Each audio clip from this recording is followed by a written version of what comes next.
hari kiamat. Bukan hanya ketika Dajjal datang, Ya'juj Ma'juj turun, kemudian ada asap hitam di langit, kemudian ada binatang berbicara, kemudian keluar Imam Mahdi, kemudian turun Nabi Isa. Bukan. Hari kiamat, kata Al-Mughirah ibn Syu'bah radhiyallahu an, innakum lataquluna al-qiyamah, innahu man mat qamat qiyamatuh. Kalian sering mengucapkan kiamat, kiamat, kiamat. Tapi ingat baik-baik, sesungguhnya kiamat adalah siapa yang mati, mulai saat itu kiamatnya.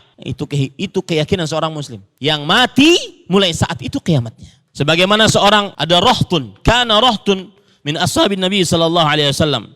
Ada sebagian dari para sahabat Nabi radhiyallahu anhum, mereka bertanya kepada Rasulullah SAW, ya Rasulullah, mata sa'ah? Wahai Rasulullah, kapan hari kiamat? Maka Nabi Muhammad SAW melihat kepada orang yang paling muda dari yang hadir sekitar 10-an orang tersebut. Kemudian beliau berkata, in ya'ish hadha, in yuhram hadha, qamat qiyamatuh.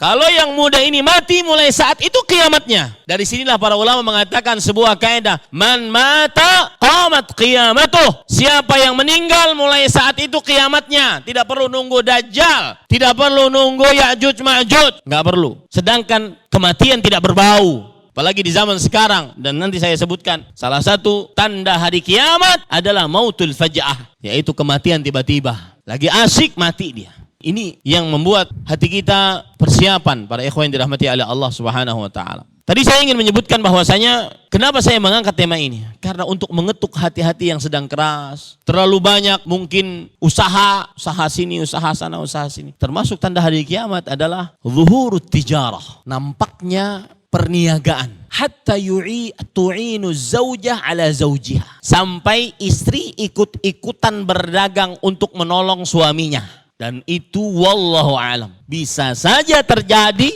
termasuk hal-hal yang berkaitan dengan perdagangan online yang dilakukan oleh emak-emak. Di rumah dia bisa dagang. Kurir pengambil barangnya, mengambil dari rumahnya, kemudian dikirimkan. Dia cuma di rumah. Nah, nanti pembicaraan apakah itu buruk Ustadz ataukah tidak, nanti saya akan jelaskan setelah ini. Ini para ikhwan yang dirahmati Allah. Jadi intinya kajian ini untuk mengetuk hati yang mulai kasar, yang mulai keras. Tidak masuk ayat-ayat Al-Quran, hadis dari Rasulullah SAW. Sholat sekedarnya, asal tunai kewajiban. Saat sujud tidak benar-benar merasakan hadis Rasulullah SAW. Aqrabu ma yakunul abdu min rabbih fahuwa sajid, fa'akthiru fihi du'a. Keadaan yang paling dekat antara seorang hamba dengan Allah adalah saat dia sujud. Gak merasakan. Karena hatinya tergantung dengan yang lain. Dia cuma asal sekedar sujud. Seperti yang disebutkan oleh Rasulullah SAW. Fanaqara arba'an. Maka dia salat 4 rakaat dengan begitu cepat seperti burung mematuk makanannya. Terasa.